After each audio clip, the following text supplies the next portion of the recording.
4.5 মাস হয়েছে আমরা সরকার গঠন করেছি।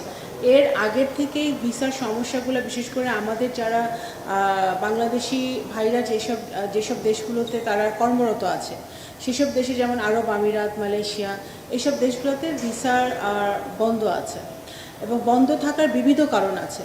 এগুলো নিয়ে আমরা যেটা করছি পররাষ্ট্র মন্ত্রণালয় থেকে, খুবই জরুরি ভিত্তিতে আমরা আমাদের স্বরাষ্ট্র মন্ত্রণালয় এবং প্রবাসী কল্যাণ মন্ত্রণালয়, এই দুটোর সাথে আমরা একাধিকবার, খুবই রিসেন্টলি গত 2-3 সপ্তাহের মধ্যে আমরা একাধিকবার মিটিং করেছি যে আমাদের ভিসা সংক্রান্ত ব্যাপারগুলো কিভাবে সমাধান করা যায়, এবং সেগুলো বিবিধ কারণ আছে এবং ওই সকল সরকারের সাথে আমরা কথা বলছি। কারণ বিভিন্ন সময় আমাদের বাংলাদেশিরা যায়, অনেক সময় বৈধ পথে তারা যেতে পারে না, অবৈধ পথে তারা যায় এবং অবৈধ পথে যেতে গিয়ে বিভিন্ন দালাল চক্রের হাতে পড়ে এবং বিভিন্ন দালাল চক্রের হাতে যখন পড়ে তাদের ডকুমেন্টসগুলো সবসময় অরিজিনাল থাকে না। এটা এক্সাম্পলগুলোও কিন্তু আছে।